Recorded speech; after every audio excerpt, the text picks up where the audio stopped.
Di ba tinura ng Ama? Lumayo ka sa makapagkakasala ka. Subalit huwag mo silang itakwil, kundi mahalin at ipanalangin. Buhay ba ang Ama? Buhay ba ang Ama?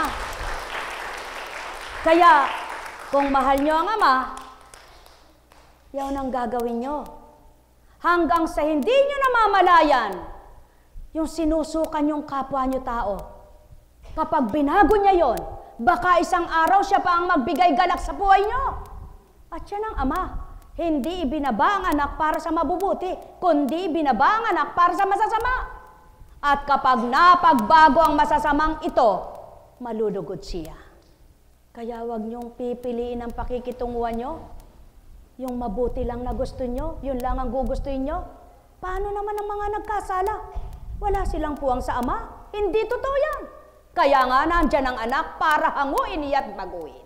Kaya, kung totoo kayo, apuhapin nyo ang totoong mga nagkamali, nagkasala, upang ibalik nyo sa Ama at magbalik loob sila.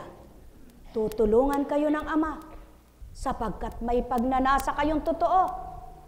Sasagipin niya kayo sapagkat tapat kayo. Sasaklolohan kayo sapagkat nakikipagtapatan kayo. Subalit kung di nyo gagawin yaon, sadyang mahirap bilang tao. Sumayin niyo ang kapayapaan, pagharian kayo. Nekkarameneyahanam, nekkarameneyahanam, nekkarameneyahanam. Kung minsan sa pamilya, kung sino lang yung masipag, mabait, yun ang mahal na mahal. At yung tatamad-tamad eka, naku, pakainin mo eka yung tamad na yan. Bakit may bibig din siya at may tiyan? Sabihan mo siya gumawa para mawala katamaran. Tama ba ga? Baka naman sinasabihin mo, hay, kumidya. Talagang kahit na pagkabait-bait, magagalit sa'yo.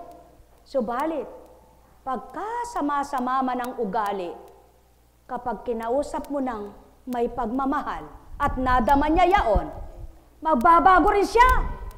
Ang hirap sa tao, sasabihin, mahal, hindi naman totoo. Kaya hindi nagbabago, walang pagmamahal. Ngunit lakipan nyo ng pagmamahal, magbabago.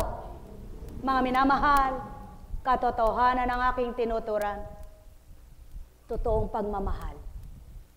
Batahin, magbata, hanggang makita nyo ang inyong paghihirap, kagaanan sa Ama.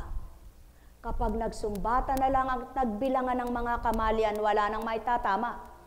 Ngunit kalimutan ang mga mali at harapin ang tama, lahat ng nagkamali, maitatama. Yaon ang Ama, kapag tinanggap siya, lahat magbabago. Sumayin niyong kapayapaan, pagharian, kayong lubos, nekkarameneyahanam, nekkarameneyahanam, nekkarameneyahanam. Kaya nga, kung nakita ng Ama ang katapatan ng bawat isang puso ng mga anak niya, aalisin niya ang saro sa dibdib nila. Tulad ng Kristo, inalis ang saro sa dibdib upang makapagtagumpay sa layuning pangkabanalan. Kaligtasan ay tamuhin ng mga nilalang. Mahal na mahal ko kayo.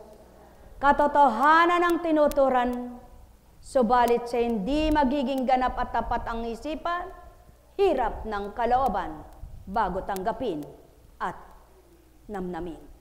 Mahal na mahal ko kayo.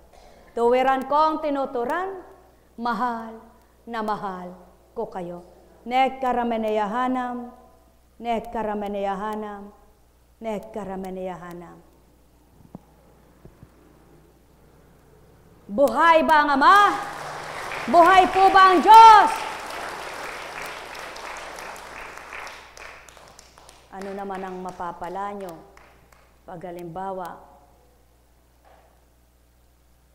wala ka ng piniling lugar at wala ka ng piniling tao, lahat na lang ng ugali ng kapwa mong ayaw mo pinangwento mo. Matutuwa ba ang Diyos sa'yo kahit 10 beses ka manalangin sa maghapon? Pakikinggan ka ba diyon? Hindi. Sapagkat hindi mo alam yung salita niya Ang wika niya, anak, Sumandig ka lang sa dingding mo. Pakikinggan kita kung tapat ang puso mo. Buhay ba, Ama?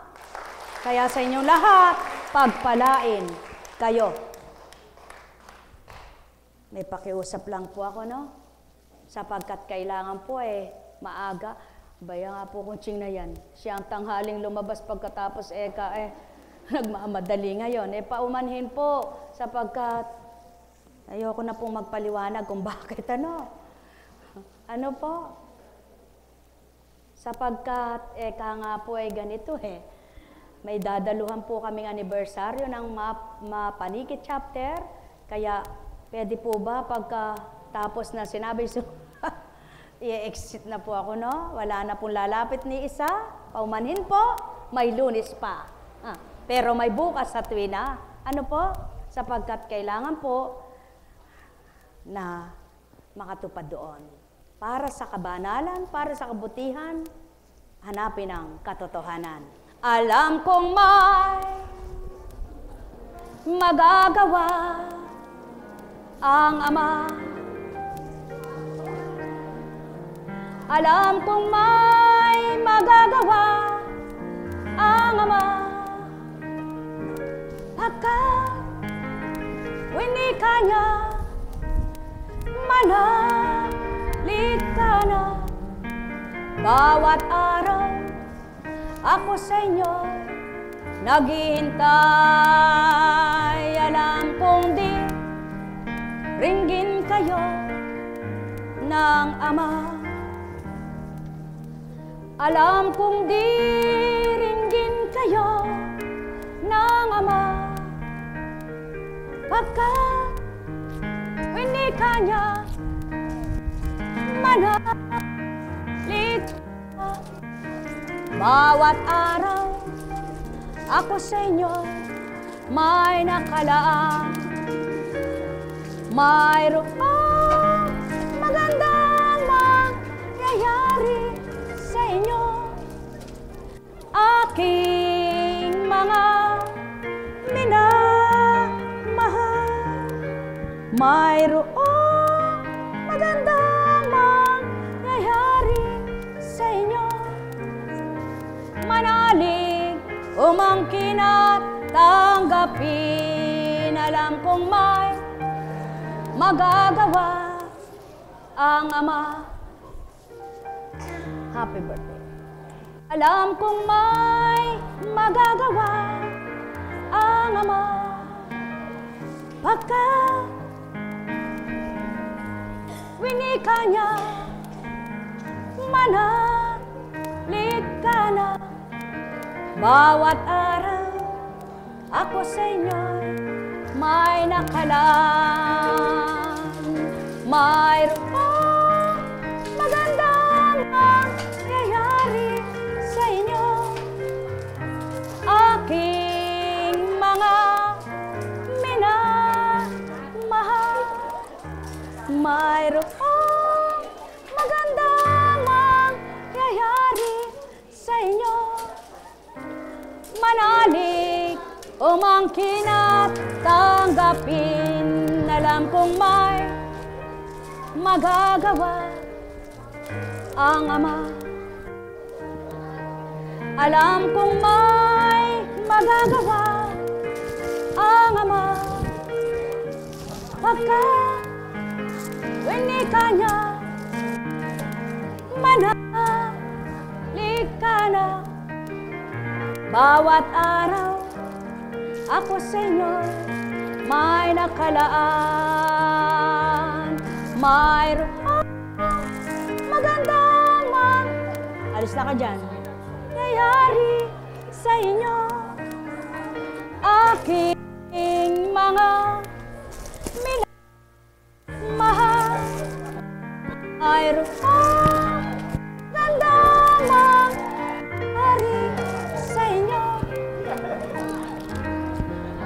Ala, manalig, umangkin at tanggapin. Alam kong may magagawa ang Ama. Alam kong may magagawa ang Ama. O kapatid, pagka winika nyo, manahalik ka na. Bawat araw ako sa inyo may nakalaan. Mayroong magandang mangyayari sa inyo, aking mga minamahal. Mayroong magandang mangyayari sa inyo, manalig kinatanggapin. Parte-parte, alam kong may magagawa ang Ama. Alam kong may magagawa ang Ama. Parte-parte, parte-parte, pagka winika niya, manahalik ka na. Bawat araw ako sa inyo may nakalaan. Mayroong magandang mangyayari sa inyo, aking mga minamahal. Mayroong magandang mangyayari sa inyo, manalig umangkin at tanggapin. Alam kong may magagawa ang Ama. Alam kong may magagawa ang Ama, pagka winika niya, manahalik ka na. Bawat araw ako sa inyo may nakalaan. Mayroong magandang mangyayari sa inyo, aking mga minamahal. Mayroong magandang